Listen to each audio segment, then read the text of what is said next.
होली भारत का रंगों भरा त्योहार है। यह जीवन के उत्साह का प्रतीक है। यह क्षमा, मित्रता, एकता और समानता का दिन है। दिवाली की तरह ही इस त्योहार को भी अच्छाई की बुराई पर जीत का त्योहार माना जाता है।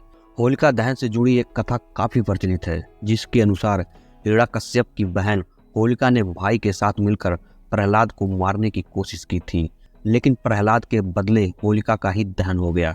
इस कथा से भारत का बच्चा बच्चा वाकिफ है, लेकिन आज हम आपको इस कथा से थोड़ा आगे ले जाते हुए यह बताएंगे कि आखिर कैसे होलिका, जो एक राक्षसी थी, उसे देवी की उपाधि मिली और उन्हें पूजा जाने लगा। इस कहानी की शुरुआत सतयुग के समय से हुई है।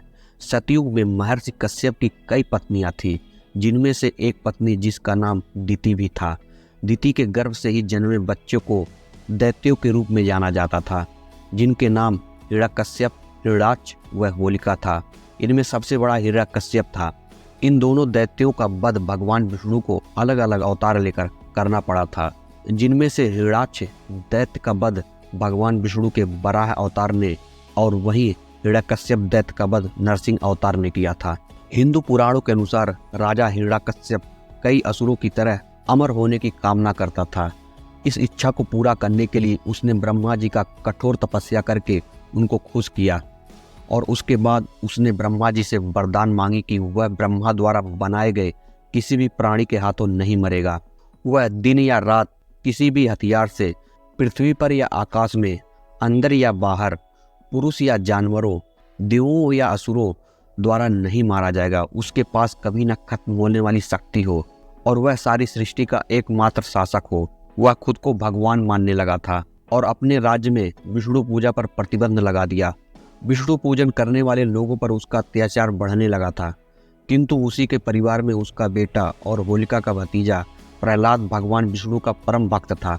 यह बात जब दुराचारी को पता चली तो हिरण्यकश्यप ने कई बार प्रहलाद का वध करने का प्रयास किया, किंतु हर बार भगवान विष्णु के द्वारा उसके प्राणों की रक्षा कर ली जाती थी। हर प्रयास में विफल होने के बाद जब हिरण्यकश्यप थक हार गया, तब उसने अपनी बहन होलिका का सहारा लिया और प्रहलाद को मारने की योजना बनाई। होलिका को वरदान मिला था कि वह आग में नहीं जलेगी और इसी वरदान का फायदा उठाकर वह प्रहलाद को चिता में लेकर बैठ गई। जैसे जैसे अग्नि की आंच उन तक पहुंचने लगी, वैसे वैसे होलिका को उसकी तपन महसूस होने लगी। वह आश्चर्यचकित थी, क्योंकि इससे पहले अग्नि ने उसे कभी ऐसा अनुभव नहीं कराया था। होलिका का शरीर उस अग्नि से जलने लगा था और वहीं प्रहलाद निश्चित होकर बैठा था और विष्णु विष्णु जपे जा रहा था। होलिका को यह देखकर बहुत क्रोध आया और वह चीख चीख कर भगवान ब्रह्मा के दिए हुए वरदान को झूठा बताने लगी। यह देखकर भगवान ब्रह्मा ने उसे दर्शन दिए और कहा कि यह वरदान देते समय उन्होंने उससे कहा था कि यह तभी प्रभावी होगा जब वह इसे स्वयं की रक्षा करने या दूसरों की भलाई के लिए प्रयोग में लाएगी। यदि वह इस वरदान का दुरुपयोग करेगी तो यह स्वतः ही निष्प्रभावी हो जाएगा। विष्णु भक्त की भक्ति रंग लाई और प्रहलाद अग्नि में से सुरक्षित बाहर आ गए, पर हिरण्यकश्यप की बहन होलिका अग्नि में जलकर खाक हो गई। इसके बाद से ही होलिका दहन मनाने की परंपरा शुरू हुई। अब सवाल यह उठता है कि आखिर होलिका को देवी क्यों माना जाता है, जबकि होलिका एक राक्षसी थी और उसने अपने ही भतीजे को मारने की कोशिश की थी। तो इसका उत्तर यह है कि होलिका एक देवी थी जो ऋषि द्वारा दिए गए श्राप को भुगत रही थी।